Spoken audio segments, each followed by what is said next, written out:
जय श्री ओम नमः सिद्धेभ्यः। जय श्री ओम नमः सिद्धेभ्यः। जय श्री ओम नमः सिद्धेभ्यः।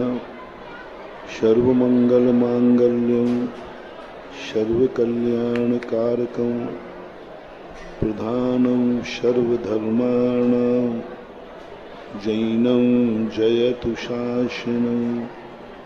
जैनं जयतु शासनं। पंच परमेष्ठी भगवान के आचार्य श्री गुरुवर कुंद कुंद महाराज की, आचार्य श्री गुरुवर विद्यासागर महाराज की।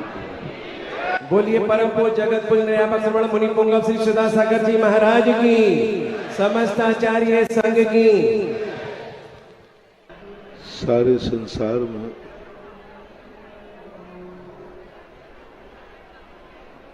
चेतन एक है,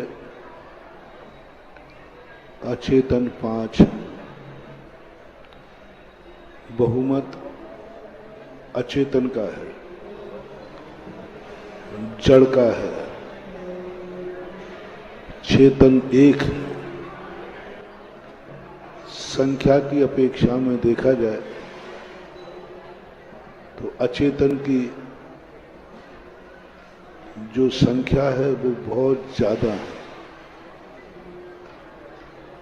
पुद्गल द्रव्य जीव द्रव्य से अनंत गुणा ज्यादा है। प्रदेशों की अपेक्षा देखा जाए तो अचेतन के प्रदेश ज्यादा हैं, ज्यादा क्षेत्र घेरे हुए है आकाश द्रव्य। और परमाणुओं को यदि एक एक प्रदेश को एक एक प्रदेश दिया जाए तो जीव राशि से ज्यादा है।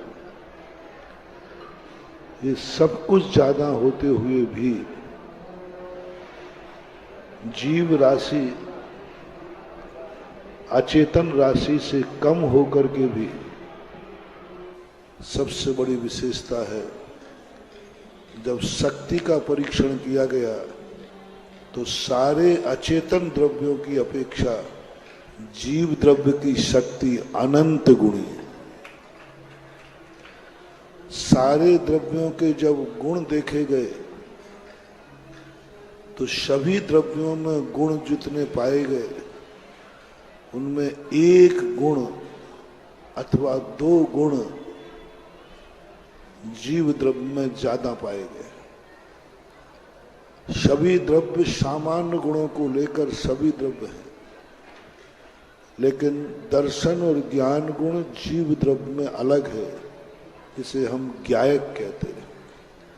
सभी द्रव्य ज्ञेय हैं लेकिन ज्ञायक नहीं है। जीव द्रव्य ज्ञेय भी है और ज्ञायक भी है। जो स्वयं को भी जानता है और दूसरे को भी जानता है।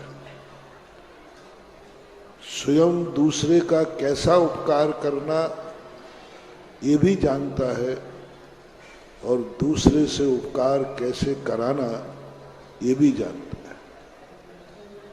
निमित्त और उपादान की जो परिणति का वास्तविक लाभ है वो जीव द्रव्य ले सकता है। उत्पाद व्यय ध्रुव तो सब में होता है, लेकिन जीव द्रव्य अपने मन माफिक उत्पाद व्यय द्रव्य कर सकता है।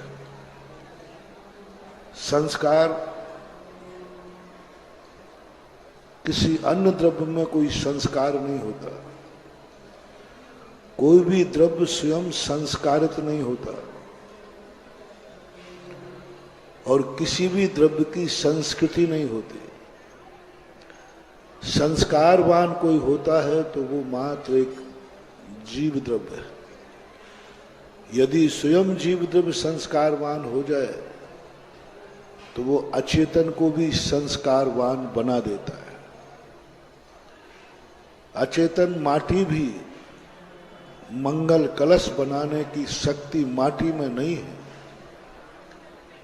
कितनी बड़ी बात है। प्रत्येक द्रव्यों में स्वयं महान बनने की शक्ति नहीं है।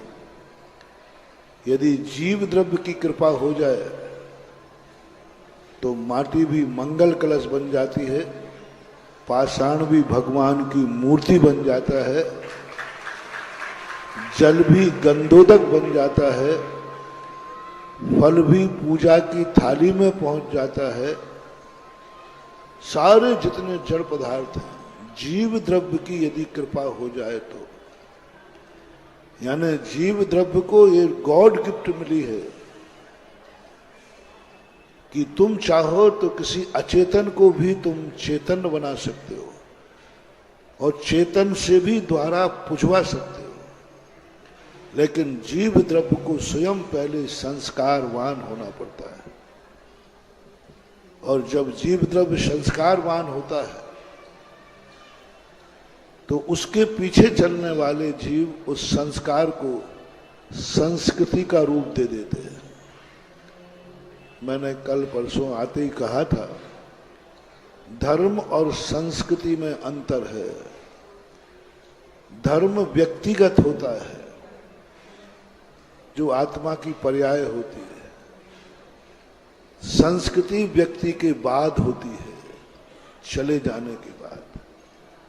स्वयं का कल्याण धर्म से होगा और जगत का कल्याण संस्कृति से होगा।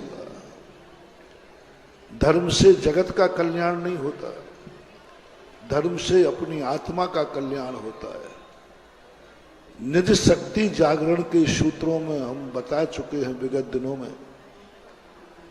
निज शक्ति जागरण का सूत्र धर्म से उत्पन्न होता है, धर्म होता है, और धर्म किसी को दिया नहीं जा सकता।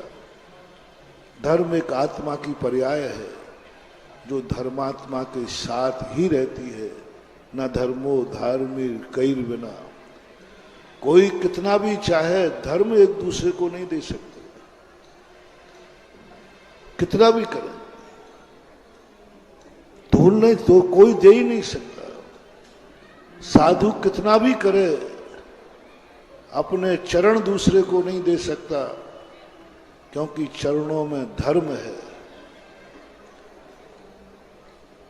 हमारे आत्मा का रत्नत्र नहीं दे सकता, वो धर्म है। लेकिन चरणों को जो स्पर्श करके निकलता है वो संस्कृति है, जिसे तुम गंधोदक बोलते हो।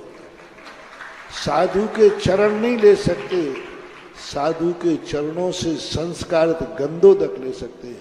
गंधोदक धर्म नहीं है, गंधोदक संस्कार से उत्पन्न संस्कृति है। मैंने पहले ही कहा, धर्म से स्वयं का कल्याण होता है, स्वयं अपने उपादान को जागृत करता है, निशक्तियों को जागरण करता है, और एक दिन वह चरम शक्तियों का मालिक हो जाता है जब वो धर्म को अंगीकार करता है। और धर्म जब व्यक्ति के अंदर प्रकट होता है, अनंत अनंत शक्तियां जागती हैं, जागती ही जाती है, स्वयं शक्तिमान होता जाता है, और एक और सर्वशक्तिमान अनंत शक्ति संपन्न हो जाता है। लेकिन दूसरी शक्ति जो जीव के अंदर है कि वे जैसे जैसे धर्म आगे बढ़े, जैसे जैसे धर्म की प्रभावना भी बढ़ना चाहिए। सम्यक दर्शन के कुछ अंग तो स्वाधीन हैं, कुछ अंग पराधीन है। सम्यक दर्शन मात्र आत्मा के अधीन होकर प्रकट नहीं होता, आत्मा में प्रकट होता है, लेकिन सम्यक दर्शन पूरा उपादान के अधीन हो ऐसा कोई नियम नहीं। सम्यक दर्शन भी दो रूप में है, एक धर्म के रूप में और एक संस्कृति के रूप में। जब निसंकित, निकांक्षित, अमूढ़ दृष्टि और उपगुहन, ये जब व्रत आते हैं, मूल रूप से निसंकित अंग आता है, वो धर्म है, वो हमारे उपादान का है, हमें निशंकित रहना है। लेकिन इसके बाद जब जाते हैं तो व्यक्ति पूछा जाता है, तुम धर्म के प्रति कितने दृढ़ हो, धर्म को तुमने कितना समझा है। क्या धर्म से कभी डिगोगे तो नहीं? ये सारी चर्चाएं पूछी जाती है। तो सम्यक दृष्टि की अंतर आवाज कहती है, नहीं, मुझे कभी भी कोई नहीं डिगा सकता। मैंने धर्म को अपनी आत्मा का पर्याय बना लिया। मेरा धर्म पराधीन नहीं है, मेरा धर्म स्वाधीन है।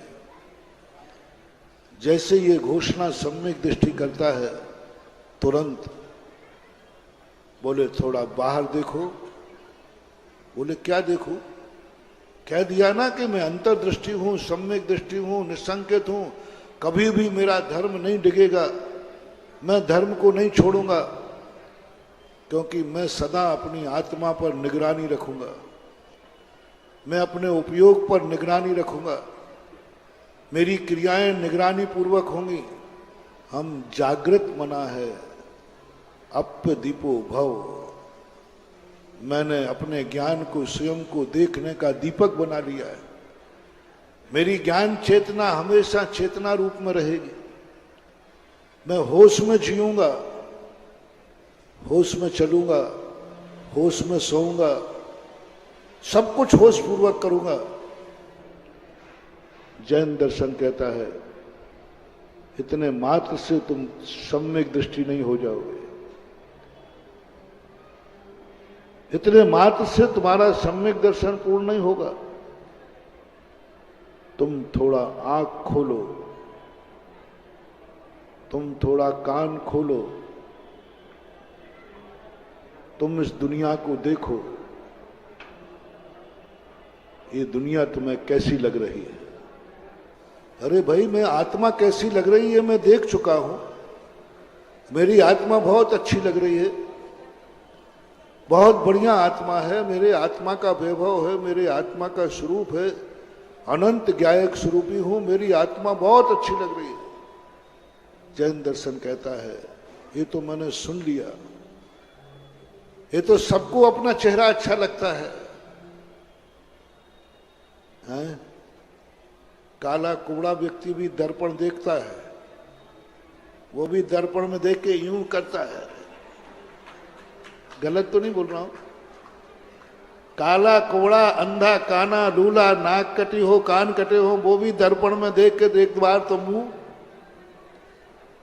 यानी वो भी चाह रहा है कि मेरा यह चेहरा मेरे लिए अच्छा है। हर व्यक्ति को अपना चेहरा अच्छा लगता है, हर व्यक्ति को अपना सोच अच्छा लगता है, हर व्यक्ति को अपनी जिंदगी का हर पहलू अच्छा लगता है। ये कोई ज्ञानी पुरुष की पहचान नहीं है।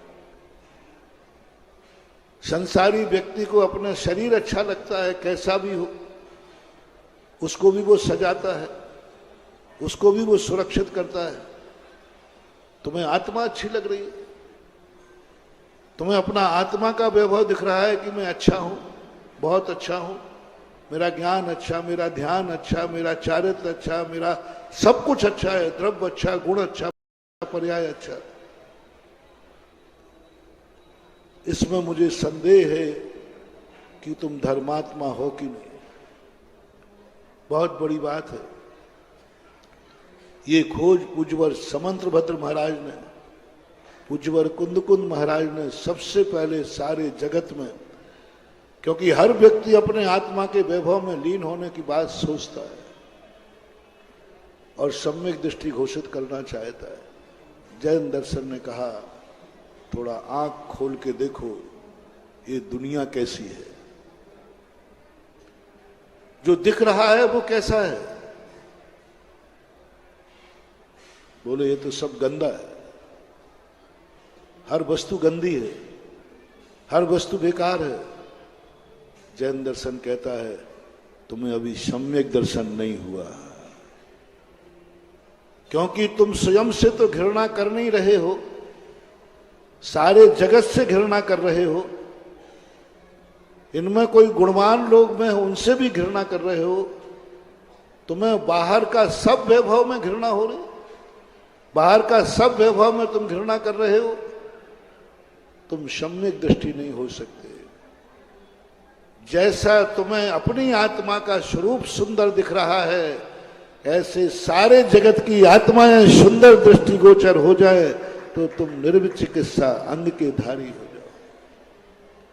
मात गुणवान कोई नहीं, ये तो व्यवहारिक है। वास्तव रूप से सारा जगत, कुंद कुंद भगवान कहते, जैसा तुमने अपने शुद्ध स्वरूप को जान लिया है, ऐसे सारे जगत को शुद्ध स्वरूप में देखो। सारा जगत दुनिया में तुम्हारे अंदर भटकाने वाला है, सारा जगत उन्मार्गी है।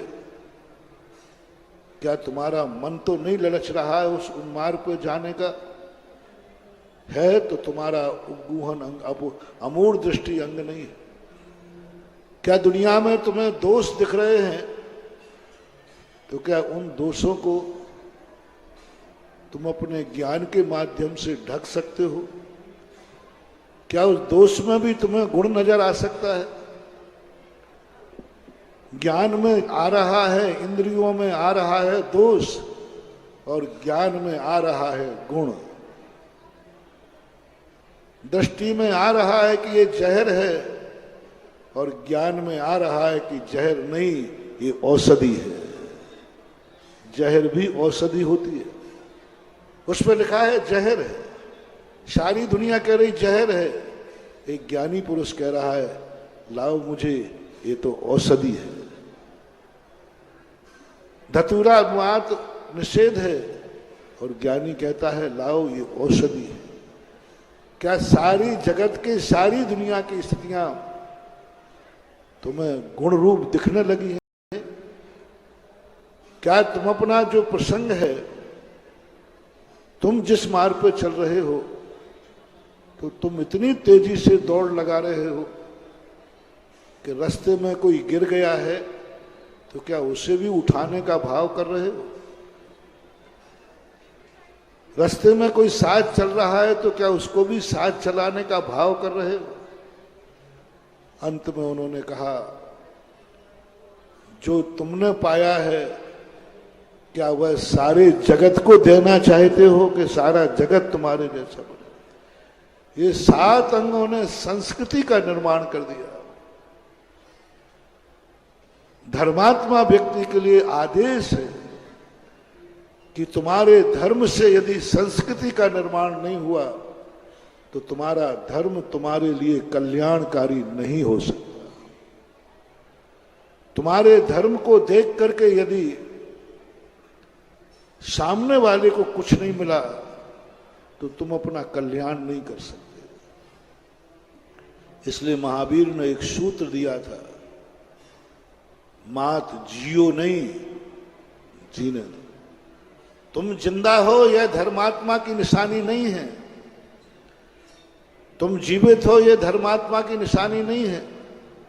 मैंने सारे इंतजाम कर लिए हैं कि मैं अकाल में नहीं मरूंगा, कोई मुझे मार नहीं सकेगा, कोई मुझे मार नहीं सकेगा। मैंने अपने जीने का इंतजाम कर लिया है। महावीर स्वामी कहते इससे तुम चैनी नहीं हो जाओगे। पहले ये बताओ, तुम तो जियोगे लेकिन तुम्हारे द्वारा कोई मरेगा तो नहीं। तुम यदि जियो धर्म है और जीने दो संस्कृति है। जियो धर्म है और जीने दो ये संस्कृति है। जब तक तुम दूसरे को जीने के अधिकार नहीं दोगे, जब तक तुम दूसरे को जीने का भाव नहीं करोगे, महावीर को तुम पूर्णतः नहीं समझ पाओगे। इसलिए जैन धर्म ने 2 रूप धारण किए। एक तो कह दिया स्वयं जियो, और दूसरा कहा दूसरे के जीने का उपाय करो। तुमने अपने जीने का उपाय कर लिया, क्या कभी तुमने दूसरे को जीने का उपाय किया मन से?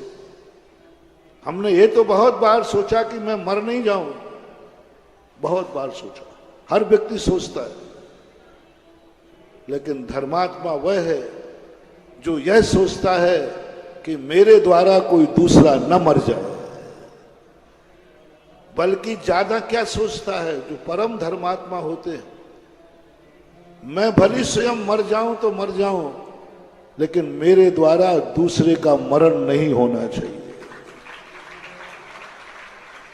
धर्म से बड़ा होता है संस्कृति वाला,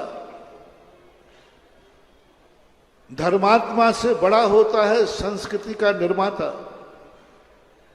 जिसका धर्म संस्कृति बन जाता है वो धर्मात्माओं के द्वारा भी पूज्य हो जाता है। और संस्कृति का निर्माण आत्म कल्याण से नहीं है, संस्कृति का निर्माण हमेशा तुम्हारा दूसरों के प्रति क्या भाव है। कभी क्या तुम्हारे मन ने सोचा कि सारे जगत को जीवित कैसे रखो, सारा जगत जीवित कैसे रहेगा, कोई भी मुझे मरने का समाचार न दे, कोई मुझे अकाल मरण न हो, संसार के सारे मरघट बदल जाएं, संसार का हर स्थान पर कहीं मौत न हो। ऐसा चिंतन कभी तुमने किया? ऐसा कभी तुम्हारे मन में विचार आया? यदि आया है तो तुम्हारा मन महान ही नहीं है, सारे जगत के लिए पूजा के योग्य। महान होना अलग चीज है और पूजनी होना अलग चीज है। तीर्थंकर पूजनी होते हैं और 608 जीव जो मोक्ष जाते हैं वे महान होते हैं। भगवान होना अलग चीज है और अरहंत होना अलग चीज है। साधु होना अलग चीज है और गुरु होना अलग चीज है। भगवान वही हो सकता है जो भक्त को भगवान बनाने की सोचेगा, और अरहंत वह हो सकता है जो अपने कल्याण की सोचता है। तो जब व्यक्ति के मन में ये भाव आता है, आपको आंखें मिली हैं, क्या इन आंखों से तुम देख के चलते हो मुझे कांटा ना लग जाए, मेरे पैर से कोई जीव ना कुचल जाए, मेरे जी पैर में कांच ना लग जाए, मैं गड्ढे में ना चला जाऊं। ऐसा करने वाली आंख धर्मात्मा की हो ये कोई नियम नहीं है। लेकिन यदि किसी की आंख ऐसी हो जाए कि भली मुझे कांटा लगे तो लग जाए लेकिन मेरे पैर से कोई जीव न कुचल जाए, ये आंख है धर्मात्मा की। आंख से मेरे जीवन को खतरा ना हो जाए ये धर्म है, लेकिन मेरी बिना देखे बिना कोई जीव न कुचल जाए ये संस्कृति है। अपने अंदर की आवाज दुख की सुने या ना सुने, मैं कितना दुखी हूं, शेरनी खा रही है, घानी में पेला जा रहा है, साधु सुनते ही नहीं, साधु सुनते ही नहीं। अंदर की आवाज, अंदर के दुख की आवाज साधु को सुनाई नहीं पड़ती। लेकिन दुनिया के किसी दुखी की आवाज यदि कानों में पड़ जाए तो वो अपना चतुर्मार्ग छोड़ करके, अपनी सामायिक छोड़ करके उसको बचाने का भाव करता है। विष्णु कुमार मुनि, संस्कृति महान हो गई। विष्णु कुमार मुनि धर्म में थे, ध्यान में थे, धर्मात्मा थे। लेकिन उससे बड़ा जब उनको ज्ञात हुआ, संक्षेप में बता रहा हूं, कि मेरे द्वारा किसी दूसरे की रक्षा हो सकती है। अब मैं अपने धर्म की रक्षा करूं या दूसरे के धर्म की रक्षा करूं? मैं अपने मुनि व्रत की रक्षा करूं कि दूसरे के मुनि व्रत की रक्षा करूं? मैं अपने धर्म की रक्षा करूं या मोक्ष मार्गी की रक्षा करूं? निर्णय होने पर कौन जीत गया? अपने आत्म कल्याण के, अपने मुनि व्रत की रक्षा करने की अपेक्षा 700 मुनियों के मुनि व्रत की रक्षा करना श्रेष्ठ है। अपने कल्याण की अपेक्षा जगत के कल्याण करने की भावना श्रेष्ठ है। स्वयं को कोई बाधा होगी उन्होंने छोड़ दिया और संस्कृति का निर्माण कर दिया। आज वो अमर हो गए। ये सारी भूमिका के अंदर मैं तुम्हें बताना चाहता हूं, ये वर्षा योग धर्म और संस्कृति का एक बहुत बड़ा सम्मेलन है। इसमें धर्म ही नहीं है। ये चातुर्मास धर्म का नहीं है। चातुर्मास मात्र धर्म के लिए नहीं किया जा रहा है। चातुर्मास जो होता है ये संस्कृति की ध्वजा को फहराता है। आत्मा के जीव की रक्षा करने का भाव नहीं है यहां। आत्मा की रक्षा तो उस समय भी होती है जब जीव विहार करता है। 8 महीने विहार करते, उस समय भी मुनिराज है। आत्मा का कल्याण तो उस समय भी हो सकता है, केवल ज्ञान तो उस समय भी हो सकता है, लेकिन चतुर्मास आत्म कल्याण के लिए नहीं।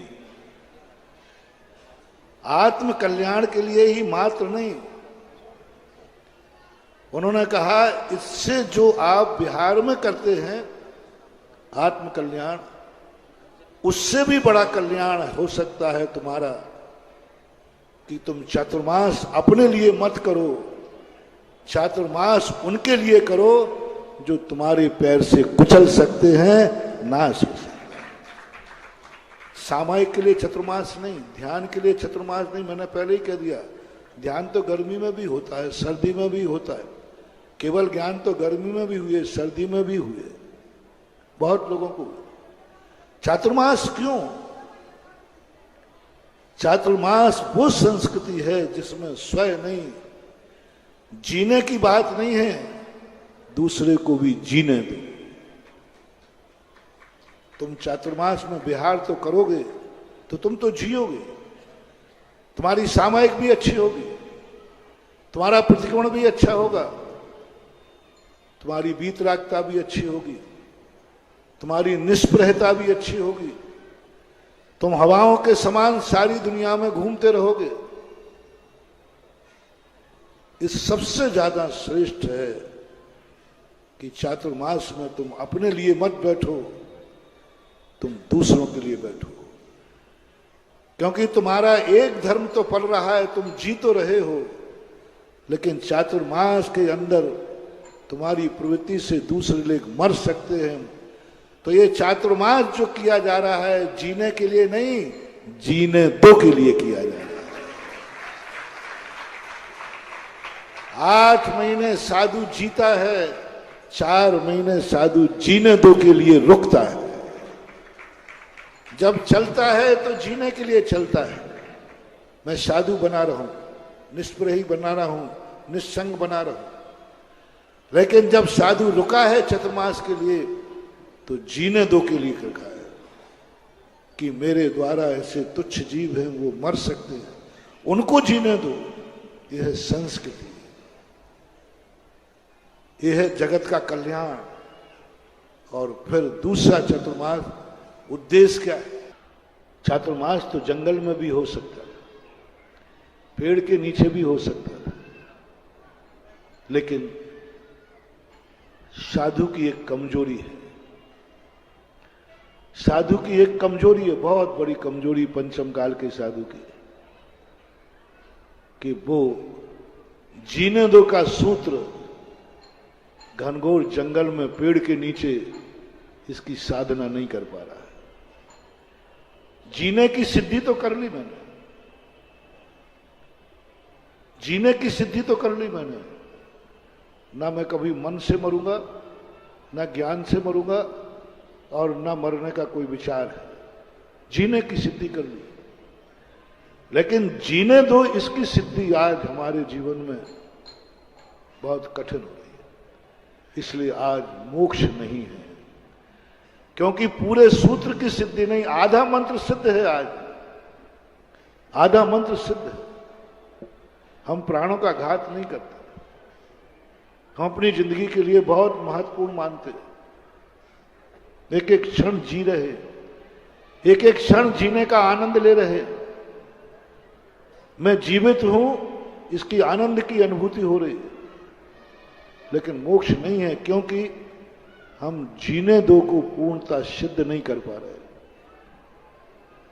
जीने दो वाला सूत्र हमारा पल सकता है उस समय जब यही चतुर्मास किसी जंगल में पेड़ के नीचे बैठकर आज आषाढ़ सुदी 14 को बैठकर और कार्तिक वदी अमावस्या तक बाहुबली जैसे स्थिर हो जाएं तो हमें आज भी केवल ज्ञान हो जाए। लेकिन संघनन की इच्छा थी। आज पंचम काल में साधु अतिशय क्षेत्र बना सकता है जहां बैठ जाए, लेकिन दुर्भाग्य है कि साधु जहां बैठ जाता है पहले अतिशय क्षेत्र बनता है और फिर वो सिद्ध क्षेत्र बना देता है। अतिशय क्षेत्र बना। तीर्थंकर जहां जन्मते हैं, दीक्षा लेते हैं, केवल ज्ञान प्राप्त करते, वो अतिशय क्षेत्र कहलाता है। और वो अपने जीवन में अंत में मरने के समय, निर्वाण के समय सिद्ध क्षेत्र बना के चले जाते हैं। पंचम काल के साधु में अतिशय क्षेत्र बनाने की ताकत तो है, शक्ति है। जहां बैठ जाए वहां अतिशय क्षेत्र बन जाते हैं। लेकिन इस युग में कोई भी साधु सिद्ध क्षेत्र नहीं बना सकता। सिद्ध क्षेत्र वो बना सकते हैं जो जीने दो के सूत्र को बाहुबली जैसे निष्कंप खड़े होकर के चातुर्मास गुजारते। अब दूसरा चित्र आज जो वर्तमान में है, उन्होंने कहा तुम मोक्ष नहीं जा सकते हो, तुम जंगल में चतुर्मास नहीं कर सकते हो। मैं करना भी चाहूं तो पंचम काल में आचार्यों ने निषेध कर दिया, आज्ञा दे दी।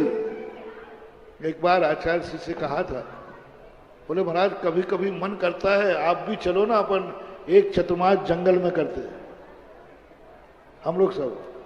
उन्होंने कहा नहीं कर सकते, आगम की आज्ञा है, भावना से बड़ी आगम की आज्ञा है। कालो कले बले बासे वर्जते मुनि सत्यमयी स्त्रीयते चा जिनागारे ग्रामा दिशु विशेषता। इस पंचम काल में कोई भी व्यक्ति वन में चतुर्मास न करे, जंगल में चतुर्मास न करे, निषेध किया। वर्जते मुनि सत्यमयी, सच्चे मुनियों के लिए और सच्चे मुनियों द्वारा टेक टू ऑर्डर नहीं कर सकते आप। अब स्त्रीयते चा जिनागारे ग्रामादिशु विशेषता, जब आप स्थिर होकर के जीने दो की सूत्र की सिद्धि नहीं कर सकते हो तो आप ऐसे स्थान पर करो जिससे तुम्हारा तो कल्याण मार्ग बनता रहे, दूसरे को भी लाभ मिल सके। जो स्वयं अपने आप में समर्थ नहीं है उनको तुम्हारी साधना, तुम्हारा चिंतन, तुम्हारा मनन, तुम्हारा निर्देशन इनकी जिंदगी को मिल सके, ऐसे स्थान का चयन करना। पंचम काल के साधु को स्पष्ट आदेश है कि तुम्हारा धर्म तुम्हारे साथ ही नहीं जाना चाहिए,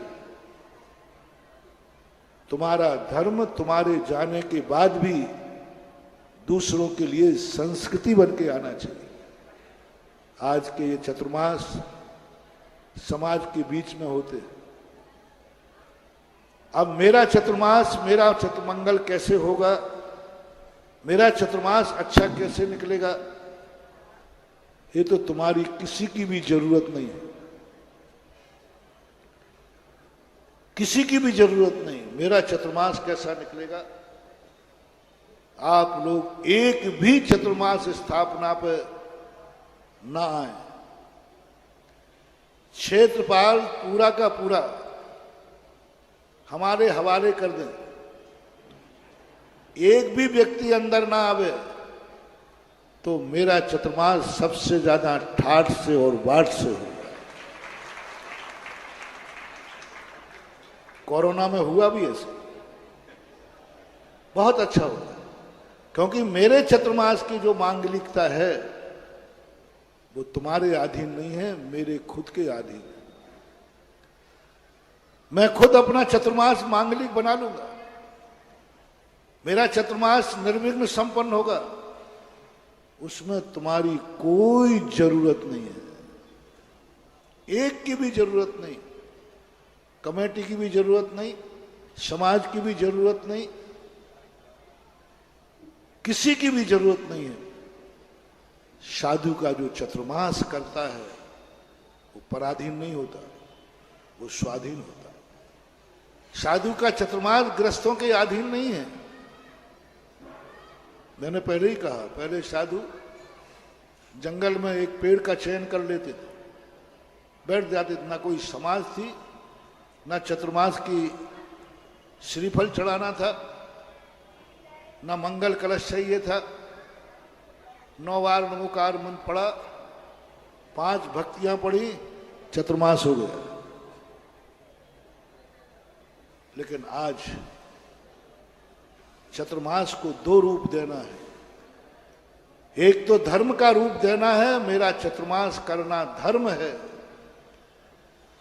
लेकिन यह चतुर्मास श्रावकों को मंगलकारी कैसे हो, श्रावकों के लिए मंगलदायी कैसे हो, श्रावकों के लिए सुख समृद्धि कैसे बढ़े, ये चतुर्मास श्रावकों के लिए, उनके जीवन काल के लिए कैसे शुभ संकेत बने, एक दूसरी व्यवस्था की जा रही है।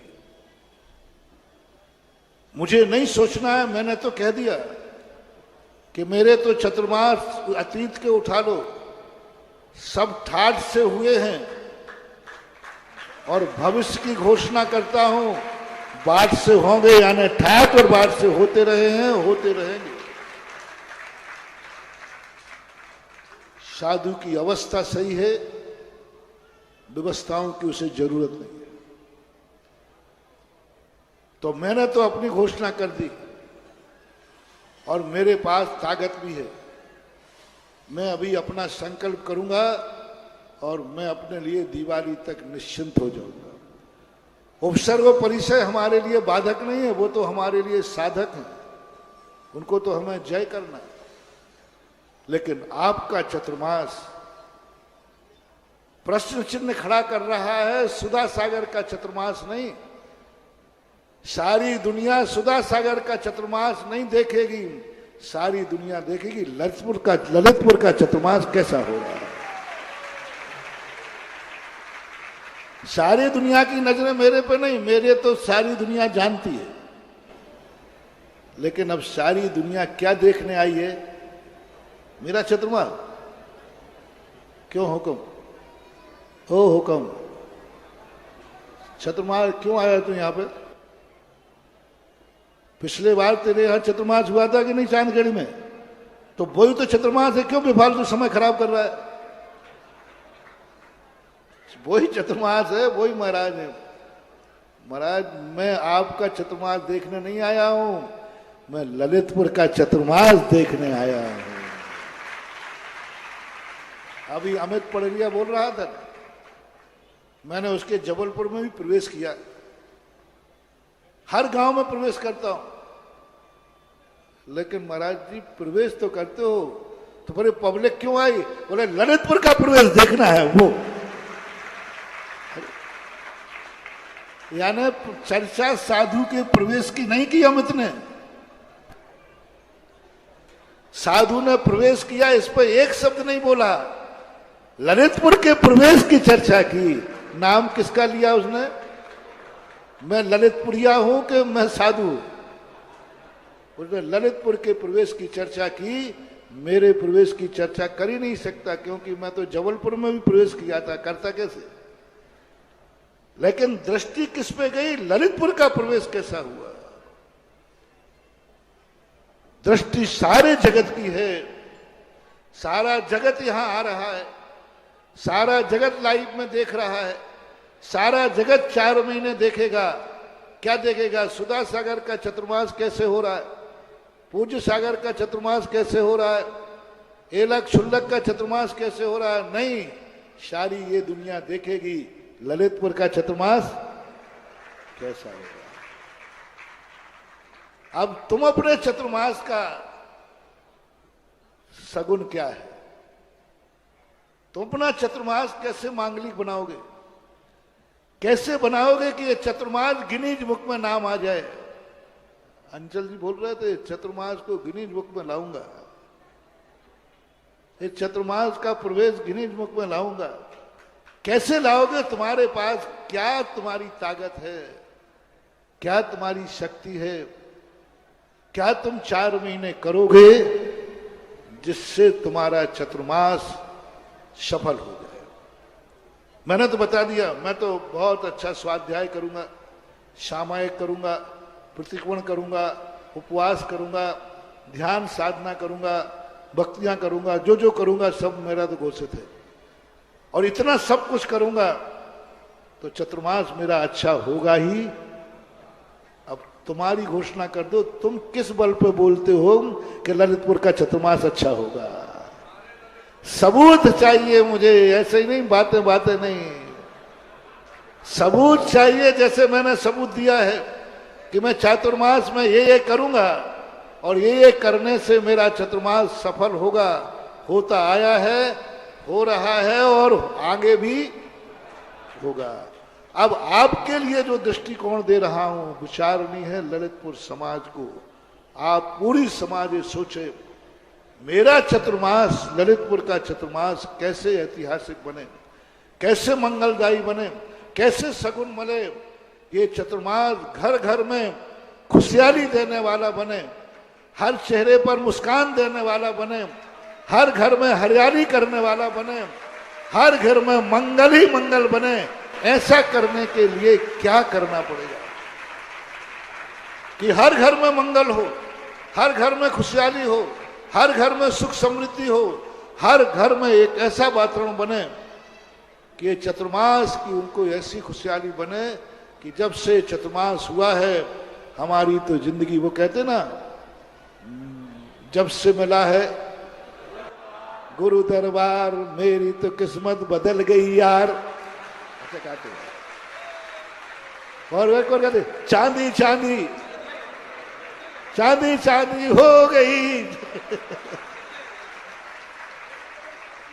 जब से मिला है चातुर्मास है, जब से मिला है चातुर्मास मेरी तो किस्मत बदल गई यार, मेरी चांदी चांदी हो गई। ये करने का सबूत तुम्हारे पास क्या है? क्या करोगे तुम 4 महीने जिससे तुम्हारी किस्मत बदल जाए? क्या बदलोगे तुम? 4 महीने के पहले जो तुम हो वो 4 महीने में भी तुम वही रहोगे। 4 महीने के पहले जो सोचते थे 4 महीने भी वही सोचोगे। 4 महीने के पहले, चतुर्मास के पहले जो देखते थे वही 4 महीने देखोगे। चातुर्मास के पहले जो सुनते थे 4 महीने वही सुनोगे। 4 महीने के पहले तुम जहां जाते थे चतुर्मास में भी वहीं जाओगे। चातुर्मास के पहले जो करते थे वही चातुर्मास में करोगे। चातुर्मास के पहले जो खाते थे वही चातुर्मास में खाओगे। चातुर्मास में जैसे सोते थे वैसे ही सोओगे। चातुर्मास के पहले जिनकी संगति थी 4 महीने वैसे ही संगति करोगे। यदि सब कुछ वही होता रहा तो ये चातुर्मास तुम्हारे जीवन को सफल नहीं करने वाला और चातुर्मास तुम्हारा सफल नहीं माना जाएगा। हर व्यक्ति को एक सोचना है, मैं इस चातुर्मास को सफल बना के रहूंगा। इस चातुर्मास को मेरे घर में एक स्मृति होगी, मेरे जीवन में एक स्मृति होगी और मेरे जीवन को ऐसा परिवर्तित करूंगा। आज के बाद मेरा सोच कुछ अलग होगा। 4 महीने मेरे मन में कुछ अलग बातें आएंगी। 4 महीने में कुछ अलग देखूंगा। 4 महीने कुछ अलग सुनूंगा। 4 महीने मेरे पैर कुछ अलग स्थान पर जाएंगे। 4 महीने मेरे हाथों से कुछ अलग होगा।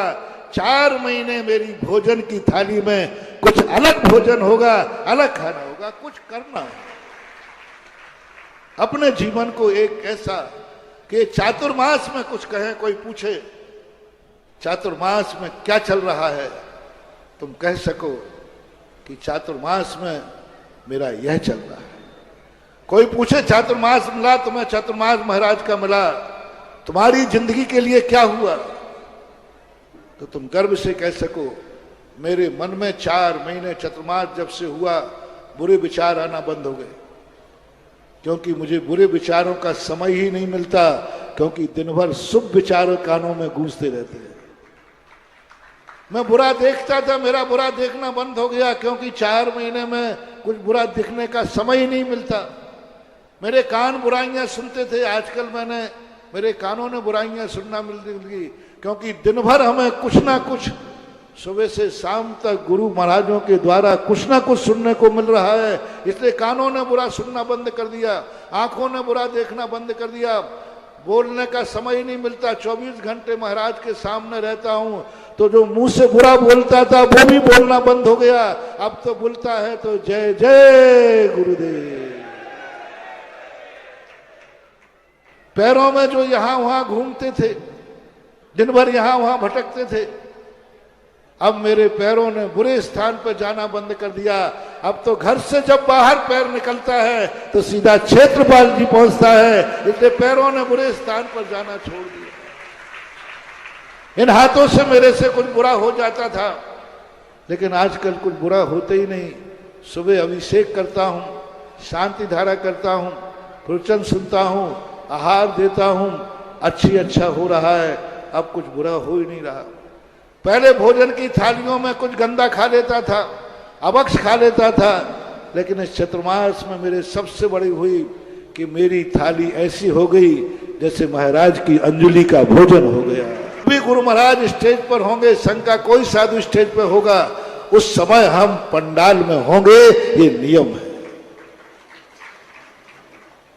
गुरु महाराज पंडाल में तो हम पंडाल में, गुरु महाराज कमरे में तो हम घर में, सीधा सिद्धांत। गुरु महाराज घर में कमरे में तो तुम कहां, और गुरु महाराज पंडाल में तो तुम कहां। बस ये नियम कर लो। यानी जब भी पंडाल में महाराज या कोई साधु बैठेगा, हम उस पंडाल में वहां साक्षी में रहेंगे। बोलो, जब भी कोई कार्यक्रम होगा तो मैं पंडाल में प्रवचन देने आऊंगा कि नहीं? तो तुम्हें मेरी ईमानदारी पर विश्वास है कि नहीं? अब तुम पूछ लो, महाराज हमारी ईमानदारी पर विश्वास है कि नहीं? मेरा तो तुमने प्रमाण पत्र दे दिया, महाराज प्रवचन होगा, आप जरूर पंडाल में आएंगे, पक्का है। आप नहीं आएंगे, कोई महाराज आएंगे, लेकिन आएंगे पक्का है। पक्का है कि नहीं? एक बार और बोलो, एक बार और बोलो, पक्का विश्वास है। अब मैं आपसे पूछ लूं, जब मैं पंडाल में प्रवचन होगा तब आप पंडाल में रहोगे कि नहीं? बेईमान बदमाश कहीं। अच्छा, प्रवचन शुरू होने के बाद हम आएंगे कि प्रवचन के समय पे हम आएंगे? हम मैं समय पे आऊंगा, प्रतिदिन के लेट आऊंगा। अभी मेरी बारी हुई, तुम ही कहते जाना। अब आप लोग समय पे आएंगे कि समय के बाद आएंगे? चतुर्मास किसका बिगड़ा? मैं प्रवचन करना है तो पंडाल में आऊंगा, मेरा चतुर्मास सफल। और प्रवचन तुम्हारे लिए हो रहा है और तुम उस पंडाल में नहीं मिले हो, प्रवचन हुआ, तुम्हारा चतुर्मास फेल। मैं समय से यहां उपस्थित रहूंगा, जो समय निर्धारित किया जाता है, मेरा चतुर्मास सफल। और जो समय प्रवचन का सुनने का रखा है, उस चतुर्मास प्रवचन में तुम लेट हुए, तुम्हारा चतुर्मास फेल। बोलो, तुम्हें अपना चतुर्मास सफल करना है या फेल? एक बार और बोलो। सफल करना है तो ये नियम लेना होगा कि जब पंडाल में कोई कार्यक्रम महाराज कर रहे होंगे, उस समय हम पंडाल में उपस्थित रहेंगे। और जो समय निर्धारित किया गया है, महाराज के मुख से एक शब्द भी नीचे नहीं गिरने दूंगा। लो सफलता का सोपान। महाराज के मुख से निकला हुआ एक शब्द भी जमीन पे नहीं गिरने दूंगा, हवा में नहीं उड़ने दूंगा। मेरे महाराज के मुख से जो शब्द निकलेगा वो मेरे कानों से ही गुजर के जाएगा। ये संकल्प तुम्हारा हो तो चतुर्मास सफल हो सकता है। मेरे कानों के बिना प्रवचन शुरू करते ही ओम शब्द भी निकला है तो उसे जमीन पर नहीं गिरने दूंगा। वो ओम भी मेरे कानों से गुजर के ही जाएगा। इसमें कितने ईमानदार निकलेंगे? कितने परसेंटेज हैं कि जो एक नियम ले लें कि मंच से गुरु महाराज के मुख से जो शब्द निकलेगा वो मेरे कान से ही गुजर के जाएगा, निष्फल नहीं जाएगा? कितना परसेंट मान लूं? अंचल जी, पहले तो इसी से पूछ लूं कि इसका क्या है। मैं आज स्टेज पे आ गया और भाई साहब अभी अंदर घूम रहे हैं, प्रेसिडेंट ऑफ ललित। ये शब्द की बात बहुत बड़ी बात है महानुभाव, कि एक शब्द भी हम चतुर्मास का अपने कानों के बिना नहीं जाने देंगे। वो मेरे कान से गुजर के ही शब्द जाएगा।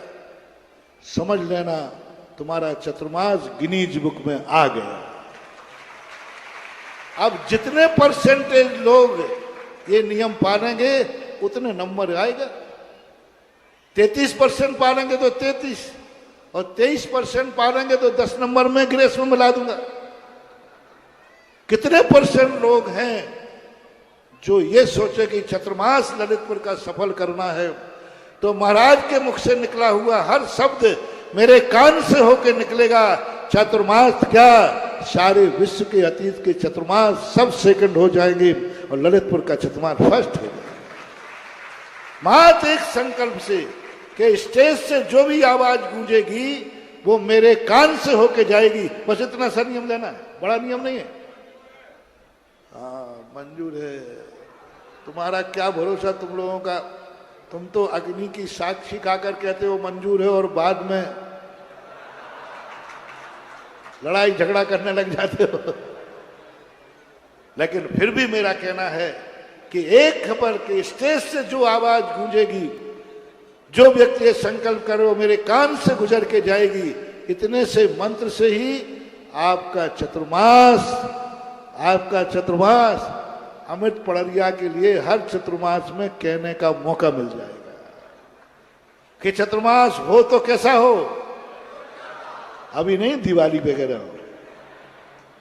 ये स्थिति होना चाहिए।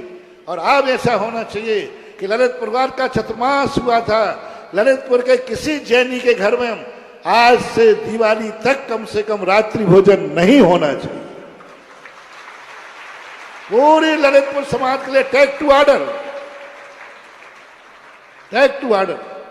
किसी घर में कोई पूछे क्यों, क्या बात है, बोले हमारे यहाँ चतुर्मास हो रहा है इसलिए जैनी के घर में रात्रि भोजन नहीं होगा। चातुर्मास हो रहा है, जैनी के घर में आलू और प्याज नहीं बनेगा। दिवाली तक आलू और प्याज जैन के घर में नहीं आएगा। मैं किसी सब्जी वाले से पूछवा लूंगा। हाँ, और कह दूंगा कि जो सब्जी वाला है इससे कह दूंगा यदि कोई जैनी आलू प्याज ले ले तो उसकी थोड़ा मोबाइल से वीडियो बना लेना और मुझे देना। एक चतुर्मास सफल करने का सोपान की अपनी जिंदगी में 4 महीने के अंदर अभक्ष नहीं बनेगा। घर के चौके में रात्रि भोजन नहीं करेंगे। शराब के दीवानों के लिए भी शराब ये चतुर्मास मुबारक हो सकता है। वो ये नियम ले लें कि जब तक महाराज ललितपुर में हैं मैं शराब नहीं पीऊंगा, तो ये चतुर्मास उनके लिए भी मुबारक हो।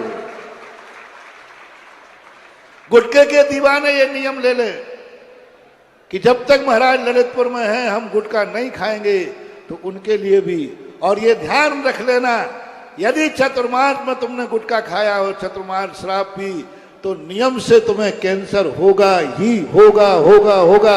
ये चतुर्मास का अतिशय होगा। ये चतुर्मास का अतिशय है। ये चतुर्मास का अतिशय होगा। इसलिए इस अतिशय को आप लोग 4 महीने नहीं खाएंगे। क्योंकि हमारे यहाँ कोई पूछे क्यों रे तू कब से धर्मात्मा बन गया, बोले धर्मात्मा तो नहीं बना है, महाराज बिहार करें फिर बताऊंगा। महाराज बिहार करे उसके बाद तुम कहना कि फिर मैं डबल पीऊंगा डबल खाऊंगा। लेकिन कम से कम इतना तो कर ले, जब तक मेरे नगर में महाराज हैं ना हम गुटखा खाएंगे, ना शराब पिएंगे, ना कोई नशा करेंगे। क्योंकि चतुर्मास किसका है? चतुर्मास ललितपुर का है। ललितपुर वालों को ये चतुर्मास फलना चाहिए। परसों मैंने कहा ये चतुर्मास बोनी के लिए नहीं हुआ है, ये चतुर्मास फसल काटने के लिए हुआ है। और पहला चतुर्मास है, लोग कहते हैं जो आम लगाते हैं वो खाते नहीं है। लेकिन ये चतुर्मास की कमेटी भी वही है, महाराज भी वही, सब कुछ है। इन्हीं ने एक दिन शिलान्यास किया था और यही समाज एक दिन पंच कल्याणक करेगी। जय हो। और ये सब मैंने पहले कहा, ये फसल है, ये फल का चतुर्मास है, बीज का चतुर्मास नहीं। बीज का चतुर्मास हुआ था 2012 में और फल का चतुर्मास हो रहा है 2022 में। उसमें भी अंत में 2 थे, इसमें भी अंत में 2022, 3 2 हैं इसमें। बस ये तुम्हारे लिए सोचना है, विचार करना है। और घर घर में जो मैंने बात कही कि एक भी घर ऐसा नहीं बचना चाहिए जिस घर में मंगल कलश, भक्ति कलश न पहुंचे। अभी तक एक रिकॉर्ड बना था आमा के अंदर, जो राजस्थान में जितने घर थे सब घर में भक्ति कलश गया था। 2 घर में नहीं पहुंचा, मुझे बताया दिवाली को, महाराज 2 घर में ऐसे गरीब हैं कि जहां कलश नहीं पहुंचा। मैंने कमेटी को तैयार करके उनके घर में 2 कलश भेजा देते दिवाली के, फोकट में नहीं, किसी सेठ के द्वारा। तो ऐसा एक बने कि हर घर में ये कहे चातुर्मास का मंगल दिवाली के दिन मेरे घर में प्रवेश करेगा। तो ये सारे जितने मंगल कलश हैं, ये मंगल कलश ललितपुर के चतुर्मास को सफल करने वाले हैं। चतुर्मास के, इस चतुर्मास को ललितपुर के लिए सुख समृद्धि हो, सुख समृद्धि देने वाला हो, उसके लिए ये मंगल कलश है। आपका चतुर्मास आपके लिए मंगलमय हो, इसके लिए ये मंगल कलश है। आपका चतुर्मास आपके लिए ऐसा ऐतिहासिक बने कि हर व्यक्ति ये कहने लग जाए कि 2022 के चतुर्मास से तो मेरी किस्मत बदल गई यार, सोना चांदी हो गया, सोना चांदी। ये तुम्हारी, उसके लिए ये मंगल कलश की स्थापना है। समय आपका हो रहा।